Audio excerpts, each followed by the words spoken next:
ಸಾರ್ವಜನಿಕರೊಂದಿಗೆ ಅಸಭ್ಯ ಅಶ್ಲೀಲ ಮಾತುಗಳಾಡಿದ ಗೋಕಾಕ್ ಟೌನ್ಶಿಪ್ ಠಾಣೆ ಪಿಎಸ್ಐ ಕಿರಣ್ ಮೊಹಿತೆ ಸೂಕ್ತ ತನಿಖೆ ಮಾಡಿ ಅಥವಾ ಅಮಾನತುಗೊಳಿಸಿ ಸಾರ್ವಜನಿಕರಿಂದ ವಿನಂತಿ.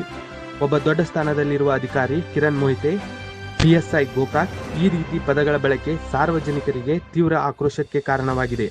ಈತನ ದರ್ಪದ ಮಾತುಗಳು, ಈತನ ಅಸಭ್ಯ ಅಶ್ಲೀಲ ಮಾತುಗಳನ್ನ ಕೇಳಬಾರ್ದು. ಬಾಯ್ ಬಿಟ್ರೆ ಅಶ್ಲೀಲ ಪದಗಳು. ಪೊಲೀಸ್ ಅಧಿಕಾರಿ ಅಂದರೆ ಲೈಸೆನ್ಸ್ ಪಡೆದ ರೌಡಿನಾ ಎಂಬ ಪ್ರಶ್ನೆಗೆ ಗ್ರಾಸವಾಗಿದೆ.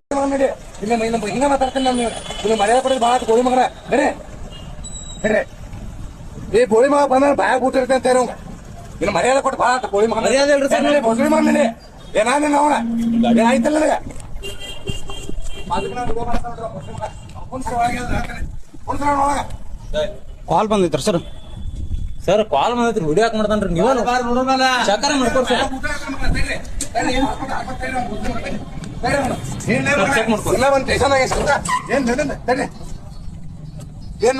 ಸರ್ ನಾವು ವಿಡಿಯೋನ ಮಾಡಿಲ್ಲ.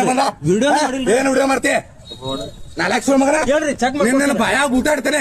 ನೀನೇನ ಅಲಿಗೇಷನ್ ಮಾಡೋದು ಮಾಡೋ ಹೋಗ. ಹೋಳಿ ಮಗನ ಸ್ಟೇಷನ್ ಬರೋದನ್ನ ಪೊಲೀಸ್ ನಿಮ್ ಮನೆಗೆ ಬಂದಾರ.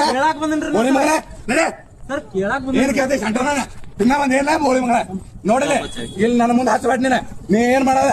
ಹರ್ಕೊಂಡು ನೀನು ನಾಲ್ಕು ಮಗನ ಮುಖಾಗ ತಮ್ಮಿಲ್ಲ. ಒಂದ್ ಕೊಟ್ರ ಸಾಹಿತ್ಯ ಬೋಳಿ ಮಗಳ ಐತ ಒಂದ್ ಹಾಕಲ್ಲ. ನಿನ್ ನಾಚಿಕೆ ಮಾನ ಬರೋದಂತ ಬೋಳಿ ಮಗನ ನಿನ್ನಾಗ.